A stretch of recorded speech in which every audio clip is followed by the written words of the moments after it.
I want to welcome you to the Pro Mindset Podcast. The Pro Mindset Podcast is all about diving into the headspace that results in championship performance.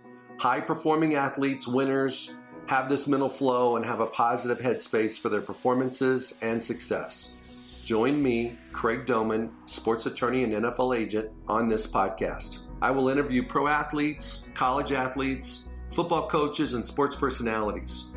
Together, we can discover how you can get in the flow and have your own pro mindset.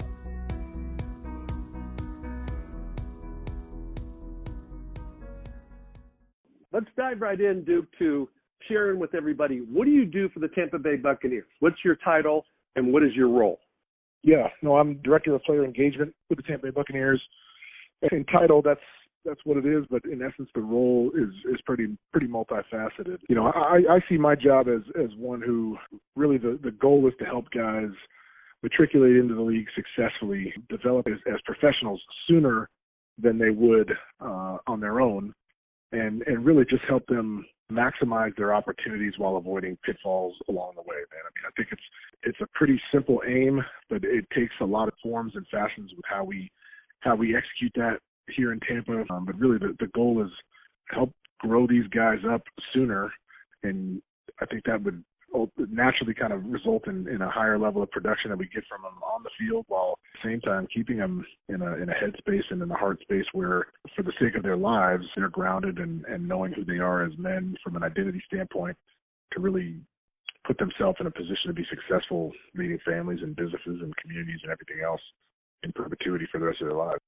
Okay, so to regurgitate what you just said, Duke, you're like the initiator of the growth hormone that these rookies, when they come into the NFL, need, so that they can become men overnight, because they're competing as a 21, 22, 23-year-old rookie against guys that are 28, 30, 35. Right, correct. Yeah. And guys that largely have figured it out for the most part. That's why they're still there. So if you got a guy that's 35 that's taking care of his body, and he knows every trick in the trade, and the front office wants to have competition so they decrease their budget at that position, they need that young player to develop. That's your job, is to help him become a man so that he can be on a level playing field with that 35-year-old, if that's even possible, so that his talents show through, and the temptations that these guys have hopefully are not detouring him from focusing on his game. Yeah, correct. Yeah, I mean, I think the professional process is the last piece that usually gets added to a player's toolkit, right? I mean, most guys make it to the NFL because, God gifted them to be bigger, stronger, and faster than their counterparts. I mean, they work hard and they understand what hard work looks like. But to your point, the example of a 35-year-old, there's no way that you can say that a 35-year-old, in most cases, 95% of the time, is a better physical specimen than his 25 or 26-year-old counterpart. It's just that person has learned how to scaffold their game and support their talent by becoming a pro, and that's, I think, the aim of the job. Okay, so you talked about maximizing a performance, speeding up their learning curve, and helping them avoid the pitfalls. What would you say, from your vantage point, is the most typical pothole that rookies and young players step into that detours their career? Yeah, that's a good question. I think there's a lot of them, unfortunately. That's why the failure rate, or the rate of attrition in the league is what it is. I think one of the more interesting ones to talk about that doesn't fall in the category of money and women and off the field conduct. It's a more kind of basic principle, but I think a lack of honest assessment is a newer one that I've seen emerge as something that really hinders a lot of guys in their growth, right? I mean, when I go to the combine here in a couple of months, and you start talking to potential first-round picks and guys that are slated a little higher, one of the things that I always say that I look for in those guys is a sense of honesty and a sense of humility, right? Because I think what happens is, in our world now today, especially in the social media world, where you get 30 chances to take the picture and get the right lighting, and then you rewrite and edit the comment that you add to it and have 3 or 4 different friends give their opinion on it. You get to pretty much manufacture the persona that you would like to be. And there's a shade of truth in that it is you, but it's probably the expression of yourself that you wish it was, as opposed to warts and the pimples and the underside of what all of us really are with our faults and our flaws. So, I think I've seen a trend of guys come into the league where they're so committed to that persona that when you show them objective evidence that flies in the face of that, or that, would tear down some of the perfection of the persona that they've created, they just reject it. And even though you're telling them, like, look, man, 2 + 2 is 4, they're like, no, in my world it's 6. And they just don't want to listen, right? And so I think there's, I always tell people the simplicity of my job, while it's pretty vague and pretty broad, I feel like I function best when I'm a mirror, right? And all I do is hold up objective evidence to guys and say, listen, this is what I see. And it doesn't match with what we want, number one, but what you've said that you want to be. So is there a thought that we can help you fix that and move past that and grow? And if a guy looks at the mirror and says, no, man, that's not me, you got the wrong guy, you really can't even get the process started. And so I think that's one of the things that I've really seen emerge in younger players of late that's puzzling, right? I mean, they would rather leave and not have the opportunity and not make it to where they probably could for the sake of, keeping their delusional sense of self, instead of just being open to, refinement and corrective changes and saying, look, I don't have all the answers. Can you help me? And I think it's just it's a troubling trend, but it's one where I think if guys are willing to kind of take an honest look at themselves, they really move past their competition. So. Okay, Duke. So give us an example, not the player, just the situation where it's not drinking, it's not girls, it's not, some of those things where when I'm listening to you, I'm thinking a guy says he knows the playbook, but he really doesn't. Right. A guy says he's really making football number one in his life, but he's not. It's those kind of things that are more difficult and less like you can't wrap your arms around it. If a guy's got a drinking problem, that's something you can wrap your arms around. Right. But I think when it comes to maturity and doing your job and giving everything you've got, that's more difficult to have lines of demarcation, because it might filter into all parts of their life. So they think it's just okay because it's who they become. It's how they think. Yeah. Yeah. No, I mean, maybe an example, our coaching staff was really big this year on harping on guys to spend more time preparing, right? And no different than, my 9-year-old. I go, hey, go in your room and study, make sure you do your homework. But if she doesn't know the basics of what she should be doing, it's very different than telling a college student to say, hey, go to the library and get your studying done.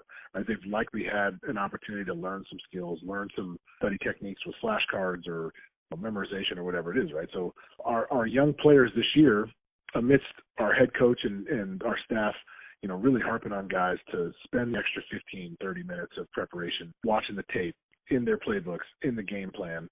Our young guys, they go, okay, cool, I'll spend more time. So then I asked the question, I said, will anyone want to share their preparation schedule of what they do? What do you do on Monday? What do you do on Tuesday? What do you do on Wednesday? And it was kind of just head down, and no one really wanted to step forward and own their process. So then I said, well, shoot, how do we help them, right? How do we give them some different ideas on how to maximize their time preparing? So I said, well, you know what, here's what we're going to do. So I looked around our locker room. I picked out, Levante David, who's a 8 or 9 year pro, a multiple year captain, Dominican Sue, who's been doing it for 10 years and really still doing it at a really high level. And then I called some of my ex-classmates, Vincent Jackson and then Ron DeBoer, right? Two legends of the Bucs. And I said, hey, you 4 guys, will you send me your prep? What do you do? Like on Monday, on Tuesday, on Wednesday, what do you do? I need a snapshot to be able to show our guys, the young guys, what they do. So give the rookies the task and the exercise of, now I want you guys to do it and tell me what you guys do Monday through Friday, Monday through Saturday. And for some of them, I got to chase them down, right? Hey, you have your sheet? No, I got it, man. I'll give it to you. So, that's kind of like one of the first pieces in the test of, do you really want to be open to be evaluated, or do you say, no, I spend the extra time, right? So the guys who were quick to turn in their sheet, at least that shows some willingness to really want to be evaluated. And the other guys where you got to chase them down, do you really want to be great? Because if you're willing to match what you do with some of these guys who are Hall of Fame caliber kind of guys, that should show you a lot, right? So So then you get both back, and then I put, let's say, Rondé Barber's next to one of our young cornerbacks, and I say, all right, look at yours and look at his. And they look at both. Now, what do you see? What's the difference? Not much. But then if you or I were to look at it, we'd be like, what do you mean not much? He has this on. He does third down tape. He does down and distance. He does this. He does this. He does yoga. He does this. And all you're saying is that you come in and watch film. There's no detail to it. There's no specificity to it. And they go, yeah, no, I know, but that's not what I do. And so you go, all right, well, if this stares you right in the face and you're not willing to admit that A is very different than B, I'm not sure what else I can show you to help you, improve your process. So until you get to that point where, the pain of staying the same gets greater than the pain of changing, nothing really is gonna move. So, I think it's anecdotal stories like that where you see guys that you're trying to help become more self-aware, refine their process. And if a guy just doesn't want to engage because he doesn't see the importance of it or he doesn't see that there is a problem with how he does things, I mean, again, the process really never gets off the ground. Well, here's the thing, Duke. Every single year, there's 7 rounds and 256 guys drafted. And there's going to be approximately 167 on average make active rosters around the league. Every single year, give or take a couple. We need players to not be self-aware, not be willing to get better, not be willing to be evaluated so they can be replaced by other uber talented guys that want to. All right. That's the reality. And I think that because these guys, most players that play in the league right now, most of them, 3, 4, 5 stars in college or coming out of high school. Mm-hmm. They were obviously big time players in college. They wouldn't have been drafted and wouldn't be in the NFL. Then when they get to the NFL, if you're drafted in the first 4 rounds, you're not getting cut anyway because it makes the GM look stupid for taking the guy. So you're going to make it if you're drafted in the first 4 rounds. And you've never had to deal with failure. You've never been fired from your job yet. Right. I would venture to say the guys that are the best at being willing to be evaluated are the guys who have been cut 4 times. Correct. Because they know it's not going to kill them, but they don't want to move again. Is that a fair statement? Yeah, no, absolutely. Because there's a sense of humility where they have a level of gratitude for the opportunity. And but that's where even the numbers bear it out, right? I mean, guys, and some of it you can attribute to just pure volume, but guys drafted in rounds 4 through 7 usually end up having longer careers than the first, second, and third round guys, right? Because the success and even the level of monetary windfall, they have to wait and they have to keep working for it. So the satisfaction of a lot of guys is already met. And I think that brings up another maybe point for me, and maybe it's just a personal one for us in the Bucs, but I've said this, that the biggest trap for teams to overcome is small stomach syndrome, right? And I'll explain it like this. It's where in order to get through hard times or hard situations and life's biggest adversities, you got to have the proverbial stomach for it, right? I mean, if you start puking at the first sign of trouble and you don't want to dig in and fight, you're going to have a hard time making it through some of those things. So you got to have some stomach about you in that regard. And then the second application of that is from a success standpoint. If you have a small stomach, a snack satisfies you, right? Where instead of a big Thanksgiving meal, you just grab a roll and a glass of apple cider, and all of a sudden you're full and you don't really want any more. And that's where you see teams will have 1 win and then they'll have 2 losses, and then maybe 2 wins and then 3 losses, because all they need is a quick satisfaction and they're fine, as opposed to that insatiable hunger of being a champion and stacking win on top of win. But again, that goes back to that group of having to grind it out to achieve mentality guys, that they've gone through the wars and they've developed that stomach and they're so hungry for success that just a little bite of it isn't going to be enough. So they got to keep going. And, to see that bear out in guys, it's a satisfying thing, but it's also the most frustrating thing, where when guys start driving nice cars and having a few bucks in their pocket, they think, well, shoot, I've made it. The level of preparation it takes to win games as opposed to just play well enough to keep your job are 2 very different things. Well, I would venture to say that, and they'll never do this, and this is not in the best interest of the players, and being an agent, I couldn't advocate for this. But if everybody made, let's say $1 million when they came to the league, if you made the active roster, But if you got drafted in the first round, a year after your career's over, you get your other 19, 20 million, whatever it might be. Mm-hmm. Some players would want to be done quick so they could get their 20. Yeah. Others would work harder so they could get a 200 Right. and then be like, wow, when I'm done, a year after I'm done, I'm getting my 20 million that I earned 15 years ago. Right. And then maybe pay them interest. Right. Might, if they play it might quadruple by the time if they played 20 years, like a Tom Brady or whoever it may be. Yeah. That would be an interesting dynamic, because I do believe that when guys get drafted in the first round, they're less hungry. Yeah. You're right. No, which is, I'm sure you've talked about this. It goes into motivating theories, right? Like, why do you do what you do? And I always tell guys, it's okay. It truly, and I believe this, like, it's okay if you don't love the game. There's some guys that, they like it. They've always been good at it. But if you really press them, like, would you do this for free? They would say, no, heck no. I don't love it like that. And honestly, I think that's okay. But when I try to introduce our guys to, if that's you and you don't love the game, then, man, there's so much to fall in love with the process of taking an idea and step one and adding step 2 and 3 and seeing what that yields, right? It just so happens to be in a field where you're talented and gifted to go do it, or else you wouldn't be there. But when you step out of ball and you say, look, I want to develop this technology, or I want to provide this kind of service, you have to do the exact same exercise. All right, how do I increase my value proposition, and then where do I address the demographic that it'll go to? How do I market it? How do I scale it? And then it starts to be that exact same process. And I think if guys could find something that they love about what they get to do, then, man, the motivation piece just kind of follows suit. It could be your teammates, it could be your family and stuff, but that to your point of the deferred compensation, again, once guys scratch that itch and they have what they think they need, you start seeing the grind slowly fizzle away. So is there a way to re-engage something else about what you do that triggers that same work ethic and drive that got you there? And that's always one of those challenges. What I share with guys is that the purest passion is actually loving the game, loving the competition, right, loving the preparation, loving the grind, loving the interaction with your teammates and your coaches and all that. The second one is, if you don't love the game, you better love what the game can do for you. And right, it can do so many things, not just financial opportunities, social media.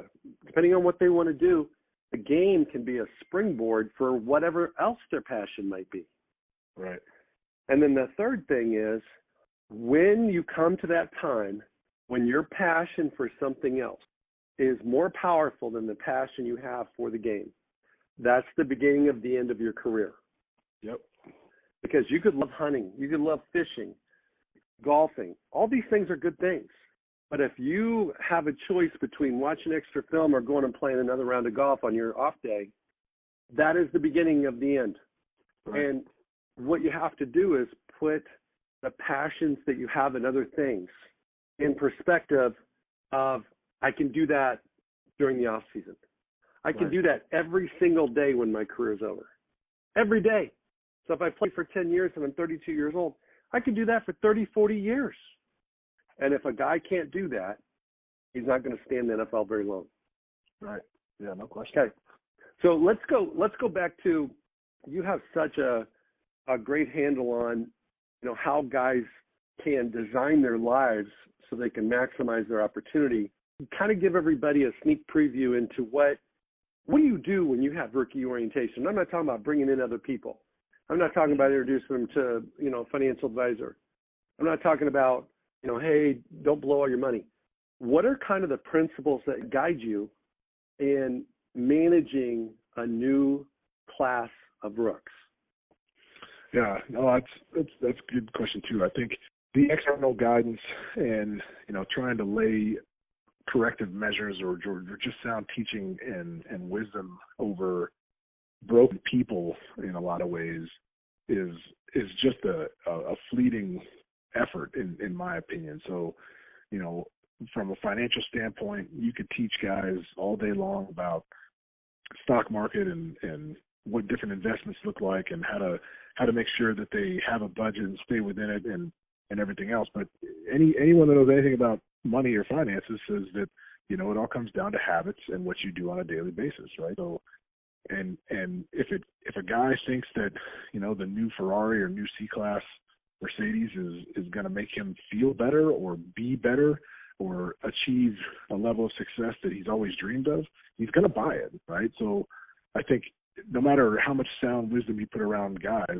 if what's inside of them is broken and they have questions about their identity and who they are as men, none of that stuff really matters. So I've always taken the approach that, you know, if I can help guys clarify their identity and who they are as people first, as men, as God created them to be, you know, leaders in their own right and leaders of themselves first, and then their sphere of influence that I've given them.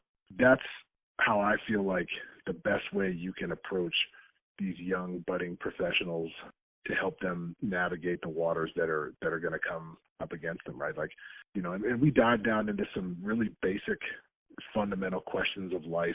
We talk a lot about vision and values and the marrying of those, the merging of those with whatever organization you're going to work for, whatever relationship you're going to be in, whatever pursuit you're going to take on, that if you have a vision for being a 7-time Pro Bowler and playing 10 years and winning 3 or 4 world championships, you know, that vision helps clarify the direction that you're going to go. And then how you go about it would be the values that you take to it.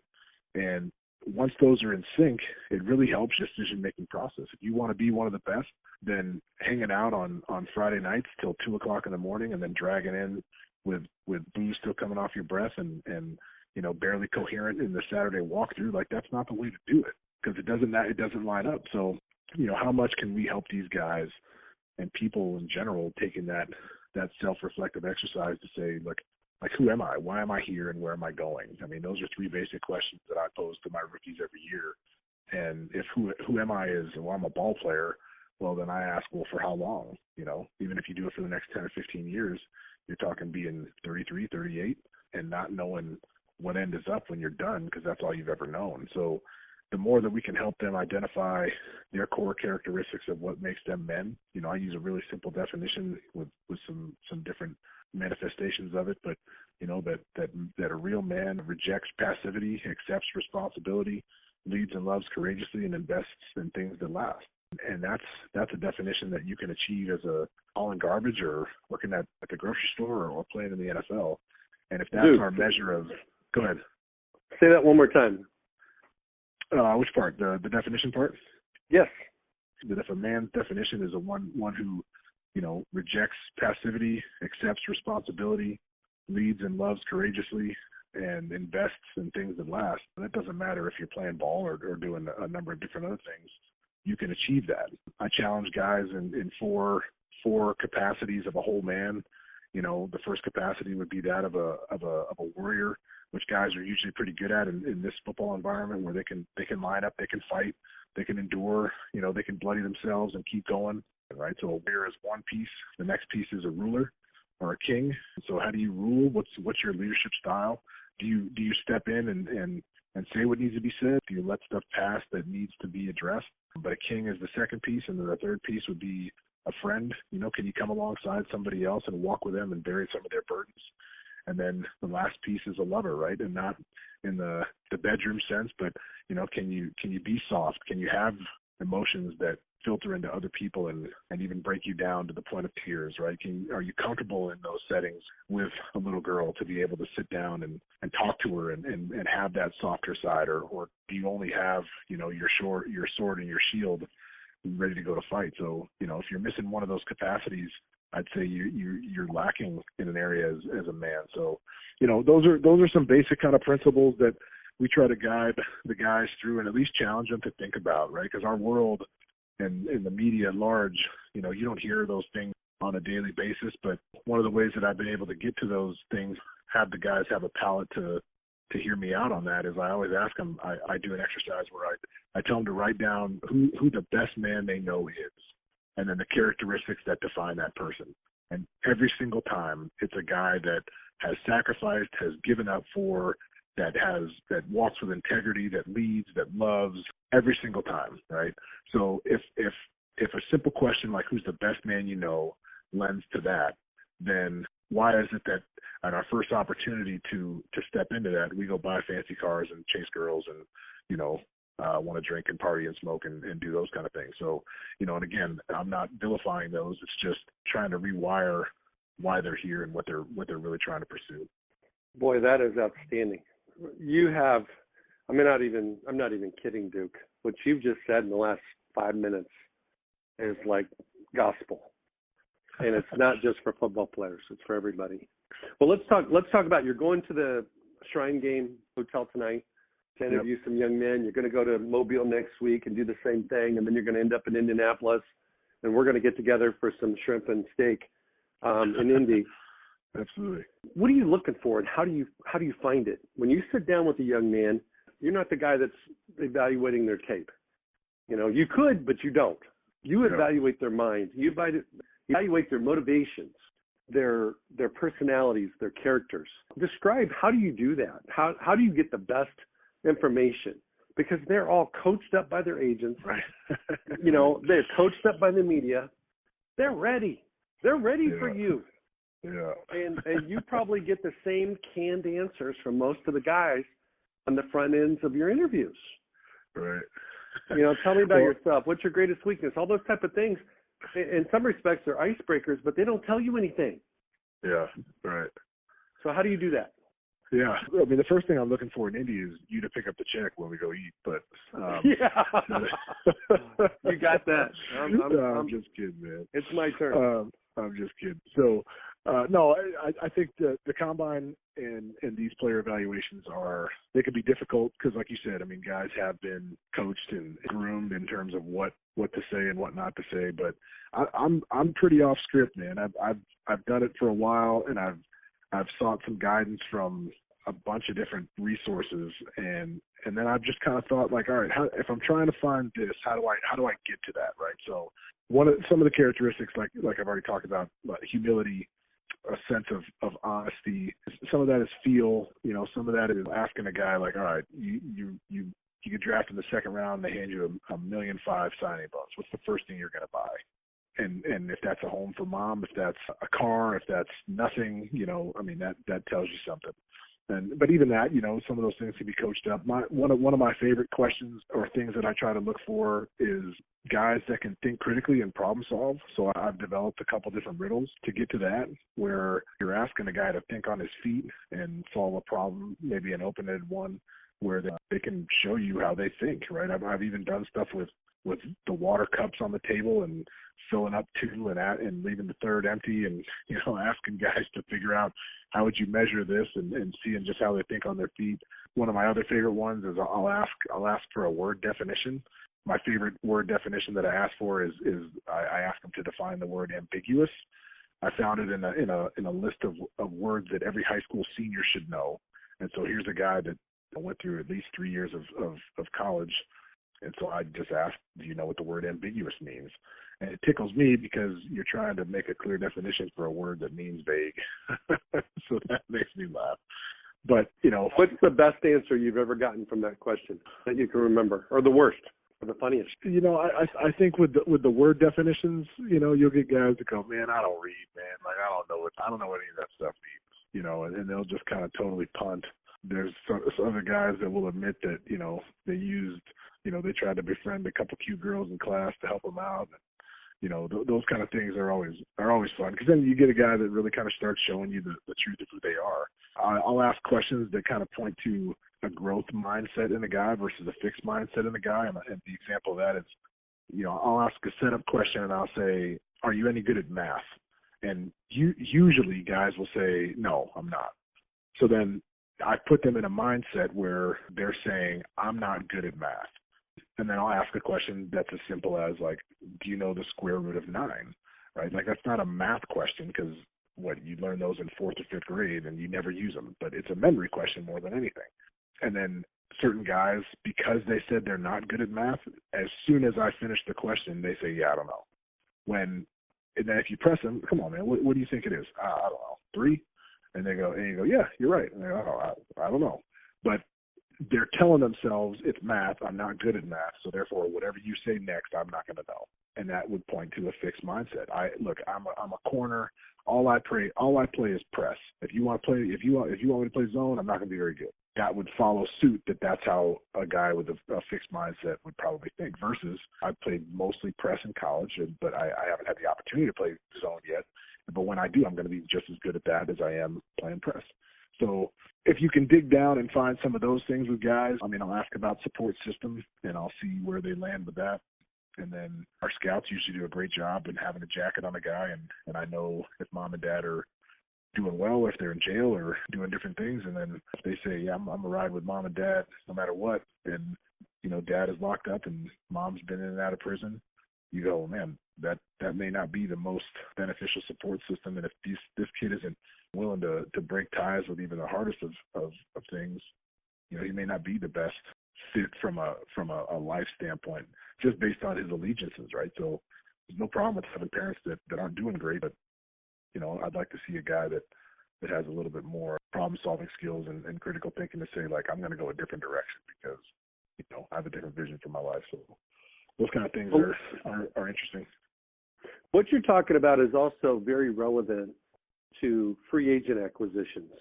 Mm-hmm. And, it's more thought of in the vein of, hey, the draft process, we got to get to know these guys. And we don't want to pick a guy in the draft and then find out later we should have known something we didn't find out.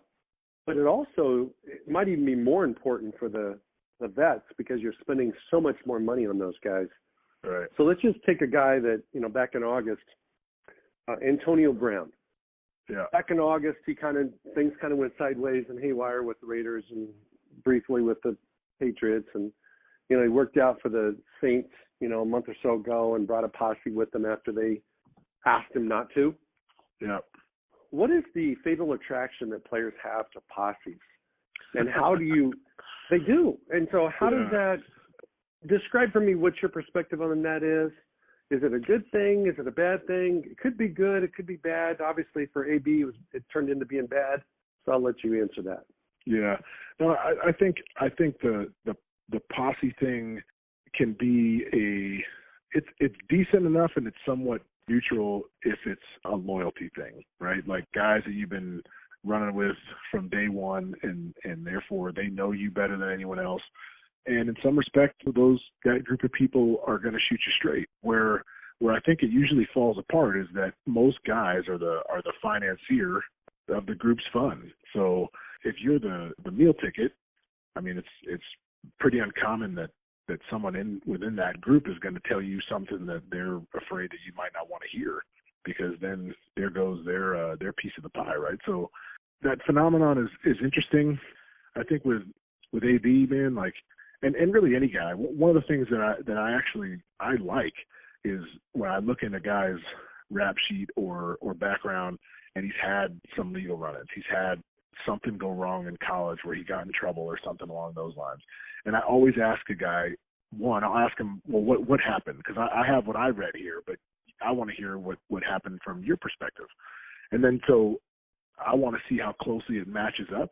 That tells me how honest the guy is, or maybe there's just another version of it that I could discern myself. But then the most important question is the next question, where I say, like, well, what did you learn? Right? Like, you got accused of this, or you got kicked out of school because you failed the drug test. Like, what did you learn having to go to this small school and having to leave this Power 5 school that you were at?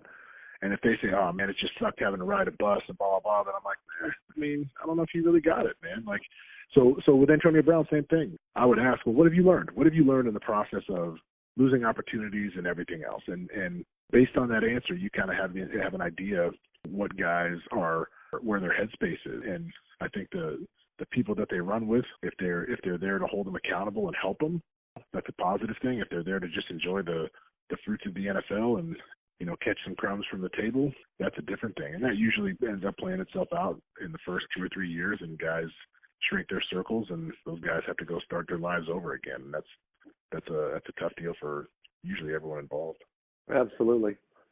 Let's talk about the rookies when they go through this whole process. They've got an agent that's training them somewhere.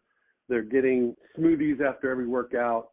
They go to the tanning salon before they go to Indianapolis. All this stuff. What is the biggest wake up that you see that rookies should see but they don't see?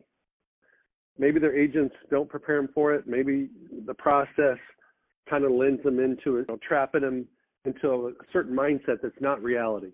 I think for rookies especially, the biggest kind of wake-up call, I think, usually doesn't come until a little later in some of the process. But it's that, most guys coming out of college, they were the man at their school. They had to fight for their spot to get it. But then once they got it and they were playing really well, every day they would walk into their facility, there really wouldn't be a big risk that they're going to get replaced, and you can kind of, and as a star in college or a starter or a guy who, plays really well enough to get drafted or at least invited to the combine, that kind of stuff, there's a sense where you can just kind of settle in, go through your process, and then from a place of kind of comfort, go try to play your best football. Where the league is very different is that, like, nobody's comfortable. And the 53rd guy on the roster, he feels like, man, if I could just be a starter and, like, not have to worry about this and that. Well, if that dude were to morph and be the starter and realize, man, I'm making so much money that if I'm not playing really well, I'm going to get cut just like these guys. Like, that nobody sits back and is comfortable and just kind of from a position of safety and security goes out and tries to play their best football. That the demands on your stars are just as strenuous as the demands on the guy covering kicks and trying to keep his roster spot, or the demands on the practice squad guy trying to get activated. The sooner the guys really understand that if they're looking for that position of comfort to kind of sit back and ease into things or play their best ball from that kind of peaceful mindset, like it doesn't exist. So you should stop looking for it. I think that's one of the biggest wake up calls for young guys. I would add to that, Duke, that as a man, we all want to coast. We want to coast in our marriages. We want to coast in our jobs. We want to coast on our diets.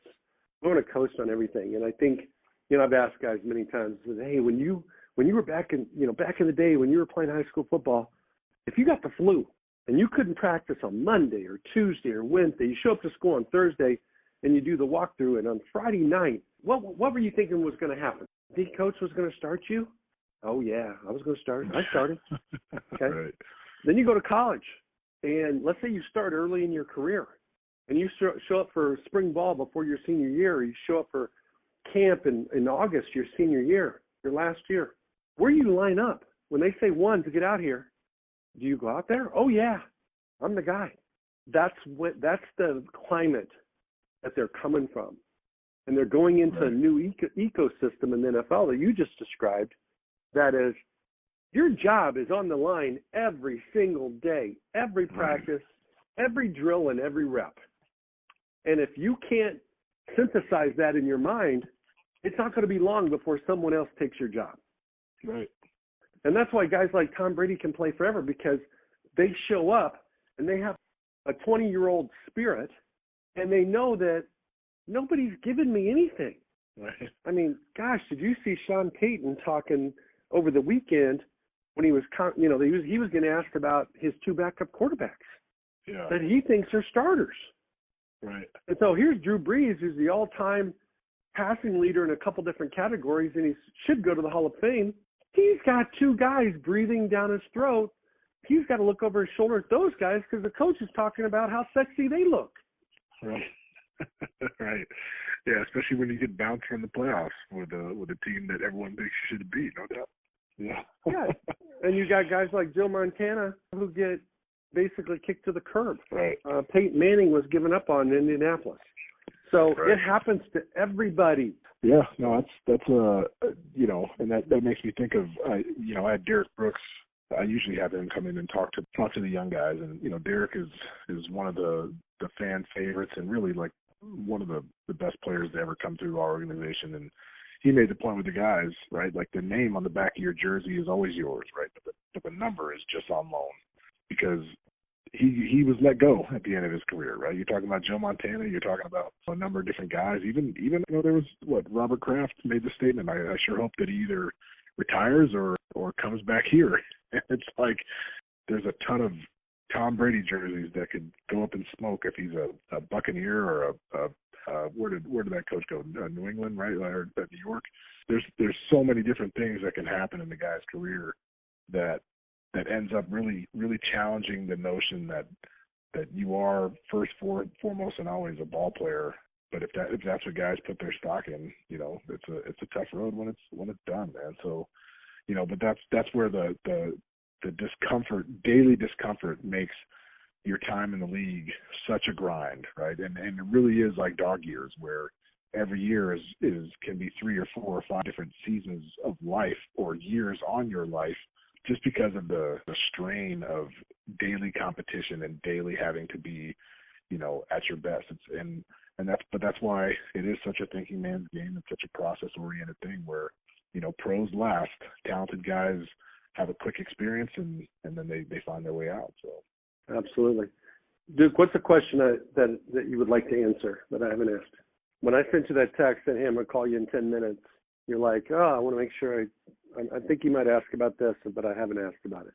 No, I think the thing that I wanted to point out was this like ideal self thing, and I think it has to do with the social media led generation of young guys that we deal with now, right? That when we were talking about, motivations earlier and falling in love with the process of what ball at this level really yields, it's a huge contrast with them and their peers and the work that goes into their craft versus the way that a lot of people that are not in athletics get to kind of ease into their career and everything else. Where it becomes a challenge for guys is that if they don't ever develop that process, right, then all they ever were was a talented guy in their respective field. But then they get out and they go, man, I'm going to go compete in business or in investing in these kind of things or something like that. And then they're not as talented there, right? They don't know what they don't know yet there.